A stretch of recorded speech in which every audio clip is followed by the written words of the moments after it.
Assalamualaikum warahmatullahi wabarakatuh. Kami dari kelas Akuntansi Manajemen E dari kelompok 6 yang beranggotakan Nisrina Salsabila dengan NIM 19520092 dan Nafatus Saharia dengan NIM 19520099.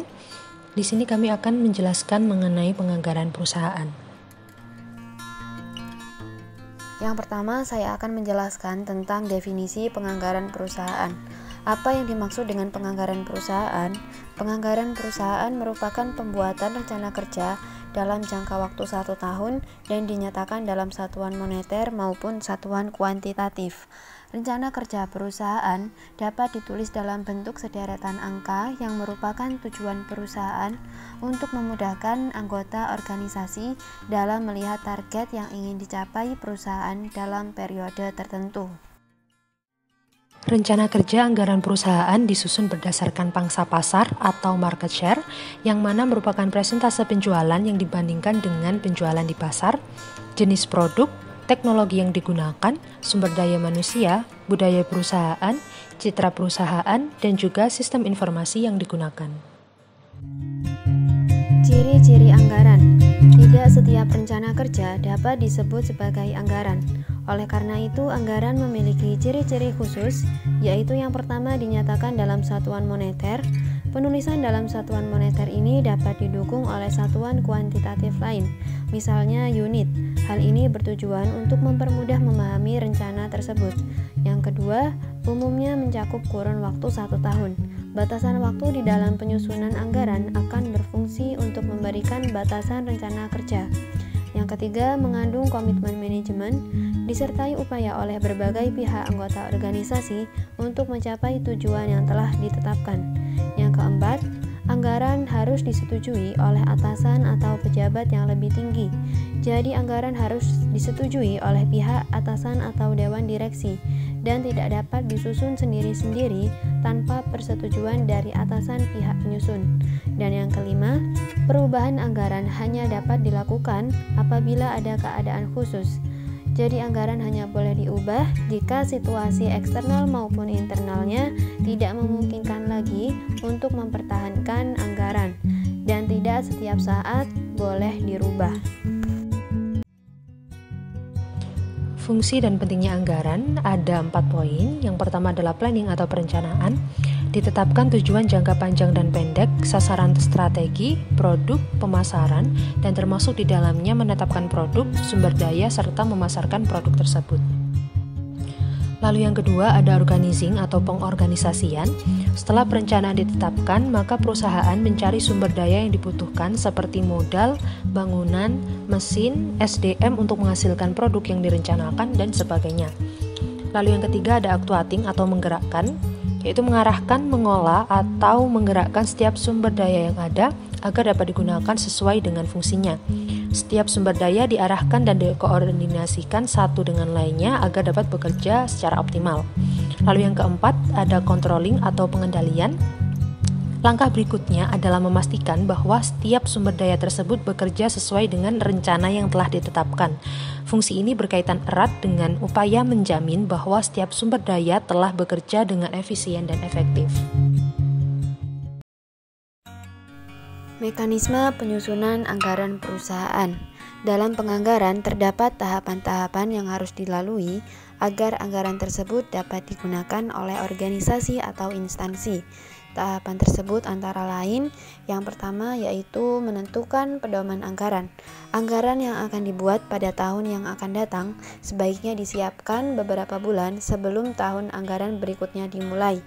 Sebelum penyusunan anggaran, terlebih dahulu manajemen harus melakukan 2 hal penting, yaitu menetapkan rencana besar perusahaan seperti tujuan dan asumsi sebagai dasar penyusunan anggaran, kemudian membentuk panitia penyusunan anggaran. Tahapan yang kedua yaitu persiapan anggaran. Dalam persiapan anggaran ini, bagian-bagian yang terkait dengan anggaran akan dibentuk menjadi ramalan penjualan. Anggaran tersebut antara lain anggaran penjualan, anggaran beban penjualan, anggaran piutang usaha. Setelah itu, manajer produksi bekerja sama dengan manajer keuangan dan umum untuk menyusun anggaran produksi, anggaran biaya pabrik, anggaran persediaan, serta anggaran piutang usaha. Anggaran tersebut dibuat berdasarkan anggaran penjualan yang dibuat oleh manajer pemasaran. Manajer umum bekerja sama dengan manajer keuangan untuk menyusun anggaran beban administrasi umum. Setelah itu, manajer keuangan bekerja sama dengan manajer lainnya untuk menyusun anggaran laba rugi, anggaran neraca, serta anggaran kas. Tahapan yang ketiga yaitu adalah penentuan anggaran. Pada tahapan penentuan anggaran ini, semua manajer beserta direksi mengadakan rapat kegiatan untuk merundingkan yang pertama, penyesuaian rencana akhir setiap komponen anggaran.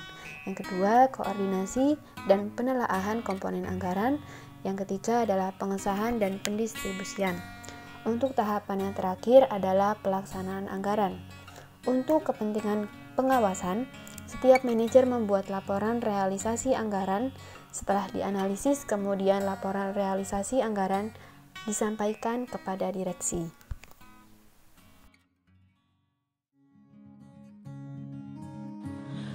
Proses anggaran yang pertama adalah manajer dan akuntan merencanakan kinerja perusahaan, mempertimbangkan kinerja masa lalu dan perubahan masa depan yang diperkirakan. Lalu yang kedua adalah manajer senior membagikan kumpulan tujuan terhadap mana hasil-hasil aktual yang akan dibandingkan nantinya. Lalu yang ketiga, akuntan membantu manajer menyelidiki penyimpangan dari anggaran dan tindakan korektif ini muncul pada titik ini. Lalu yang keempat, manajer dan akuntan menilai umpan balik pasar, kondisi yang berubah, dan pengalaman mereka sendiri seiring rencana disiapkan untuk periode anggaran berikutnya.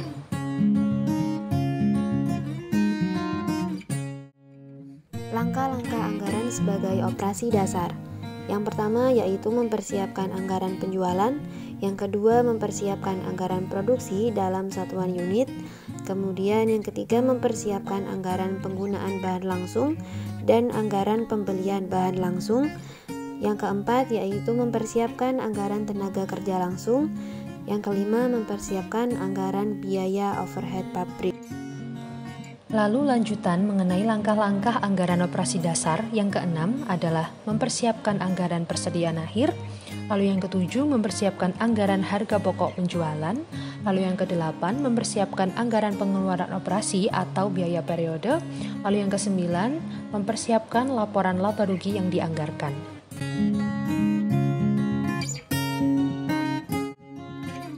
Jenis-jenis anggaran berdasarkan ruang lingkupnya.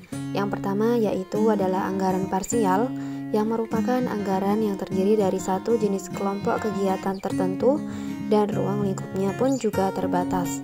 Yang kedua adalah anggaran komprehensif, yang merupakan anggaran yang terdiri dari gabungan keseluruhan anggaran parsial dalam periode waktu tertentu. Jenis anggaran berdasarkan fleksibilitas ada dua, yaitu anggaran variabel dan anggaran tetap. Anggaran variabel adalah anggaran yang disusun berdasarkan kapasitas tertentu, seperti pembangunan satu unit apartemen. Lalu anggaran tetap adalah anggaran yang disusun berdasarkan total pekerjaan, seperti contoh pembangunan 5 tower apartemen. Jenis-jenis anggaran berdasarkan cara penyusunannya. Yang pertama yaitu ada anggaran periodik, yang merupakan anggaran yang disusun untuk periode waktu tertentu dengan volume yang tertentu pula, dan berdasarkan volume disusun pendapatan, biaya, dan pengeluaran. Kemudian yang kedua adalah anggaran kontinu, yang merupakan anggaran yang disusun untuk periode waktu tertentu dan berdasarkan volume, pendapatan, biaya, dan pengeluaran diperkirakan besarnya, namun secara periodik dilakukan penilaian kembali. Anggaran operasional, ada beberapa anggaran yang masuk ke dalam anggaran operasional, yaitu yang pertama ada anggaran pendapatan, yaitu rencana yang dibuat perusahaan untuk memperoleh pendapatan pada kurun waktu tertentu. Lalu ada anggaran biaya, yaitu rencana biaya yang dikeluarkan untuk memperoleh pendapatan dan disusun berdasarkan jenis biaya yang dikeluarkan. Lalu ada anggaran laba, yaitu besarnya laba yang akan diperoleh dalam suatu periode tertentu yang termasuk dalam anggaran pendapatan dan juga biaya.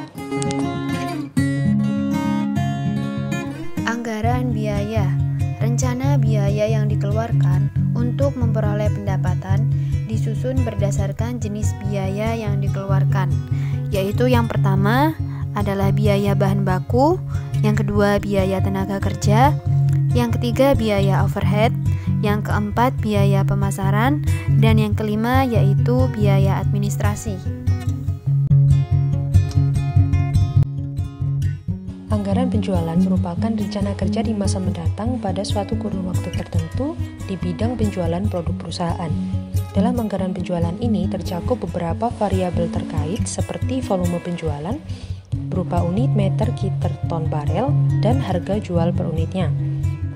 Anggaran penjualan ini digunakan untuk mengurangi ketidakpastian di masa yang akan datang, juga memasukkan pertimbangan keputusan manajemen dalam proses perencanaan, memberikan informasi dalam profit planning dan kontrol, dan juga untuk memudahkan pengendalian penjualan.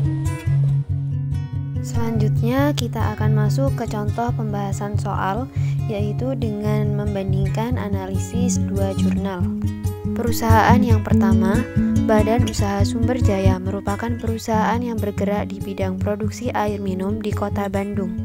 Perusahaan ini menyusun anggaran penjualan yang dilakukan oleh manajer operasional bersama dengan pemiliknya.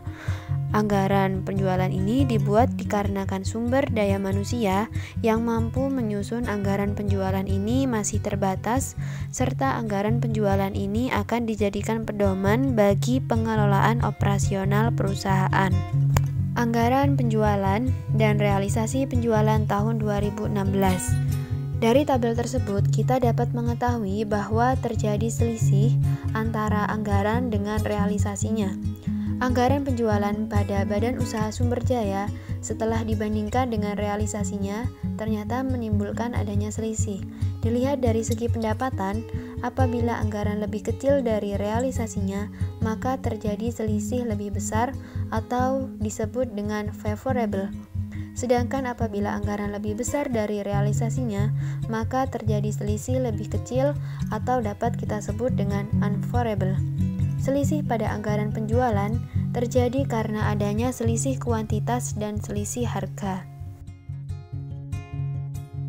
Berdasarkan tabel 1 tersebut, diketahui terjadi selisih penjualan yang lebih besar dari anggaran atau sebaliknya lebih kecil dari anggaran. Selisih yang terjadi untuk masing-masing daerah penjualan adalah berbeda.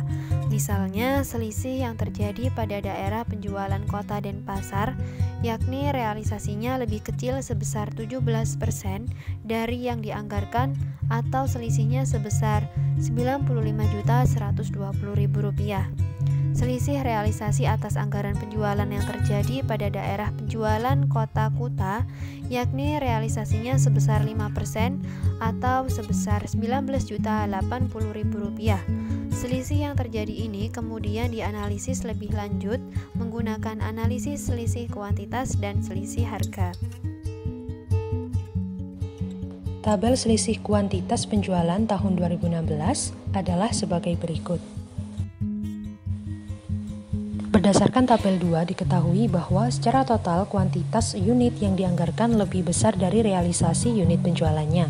Seperti contoh berdasarkan analisis pencapaian unit penjualan di daerah penjualan Ubud yang tidak sesuai dengan anggaran, yakni terjadi selisih sebesar 3.251 unit galon atau sebesar Rp40.637.500. Selisih ini disebabkan oleh turunnya permintaan dari konsumen industri, terutama dari industri perhotelan dan juga restoran. Penurunan permintaan ini sebagai akibat turunnya jumlah wisatawan yang berkunjung ke hotel atau restoran yang secara langsung juga mempengaruhi tingkat penjualan air minum. Tabel yang ketiga yaitu selisih harga penjualan di tahun 2016. Analisis selisih harga ini digunakan sebagai dasar evaluasi dari anggaran dengan realisasinya, yaitu dengan membandingkan antara harga per unit realisasi penjualan dengan harga per unit anggaran penjualan, kemudian dikalikan dengan kuantitas realisasi penjualan. Bisa kita lihat tabel berikut ini. Berdasarkan tabel 3 selisih harga penjualan tersebut, diketahui bahwa terdapat selisih harga antara realisasi dengan dengan harga yang dianggarkan, yakni pada daerah penjualan Ubud, Kuta, dan Mengwi. Berdasarkan analisis penjualan, diketahui bahwa terdapat beberapa indikator yang menyebabkan terjadinya selisih harga. Sebagai salah satu contohnya, selisih harga per unit untuk daerah penjualan Mengwi sebesar Rp1.500 atau secara total sebesar Rp105.192.000. Selisih ini terjadi karena Badan Usaha Sumber Jaya ini secara internal dalam proses penetapan harga anggaran per unitnya terdapat kekeliruan dalam penentuan margin harga jual per unit galon. Perusahaan 2, dalam proses penyusunan anggaran penjualan, PT Perkebunan Nusantara 8 Persero menggunakan metode bottom up. Hal ini bertujuan agar anggaran penjualan yang disusun dapat merefleksikan kebutuhan dari masing-masing bagian yang terdapat di dalam perusahaan, dengan mempertimbangkan bahwa tiap-tiap bagian lebih mengetahui kebutuhan dan kemampuan yang dimilikinya. Dengan data sebagai berikut. Tabel anggaran penjualan bisa dilihat pada gambar berikut ini.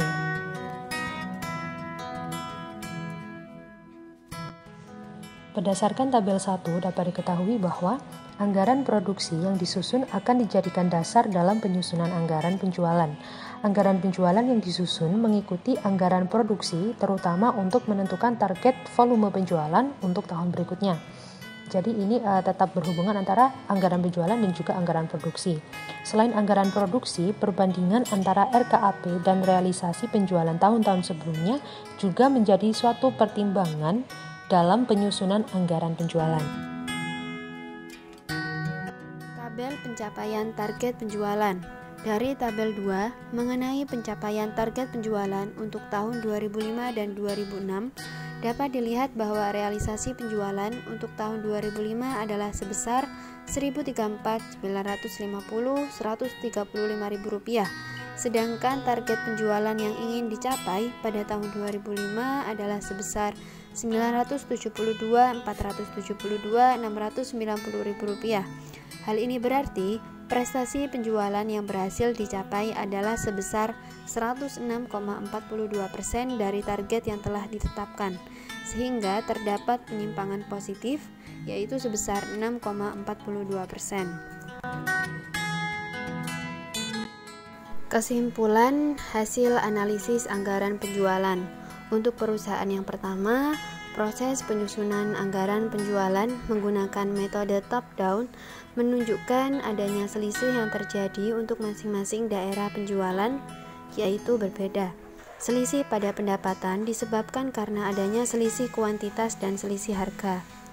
Sedangkan untuk perusahaan yang kedua, berdasarkan penelitian yang telah dilakukan oleh penulis, tujuan penjualan yaitu tercapainya target penjualan dan tercapainya target kualitas telah tercapai. Tercapainya target penjualan tersebut menunjukkan bahwa PT Perkebunan Nusantara Persero telah berhasil menjalankan kegiatan penjualannya dengan baik. Keberhasilan perusahaan tersebut telah menunjukkan bahwa efektivitas penjualan telah tercapai.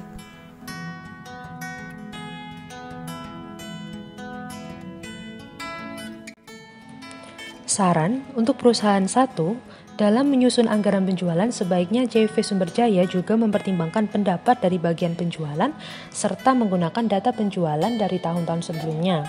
Penyusunan anggaran penjualan dapat menggunakan metode campuran antara metode kualitatif dan juga metode kuantitatif, sehingga penyusunan anggaran penjualannya menjadi lebih akurat dan digunakan sebagai pedoman dalam pencapaian laba perusahaan di periode berikutnya.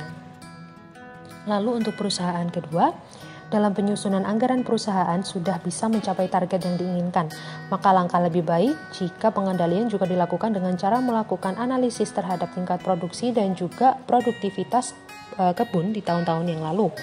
Maka perlu dilakukan analisis terhadap perkembangan produksi dan juga produktivitas kebun sehingga dapat digunakan tindakan perbaikan terhadap penyebab penyimpangan realisasi produk dari anggarannya, terutama penyimpangan yang bersifat negatif.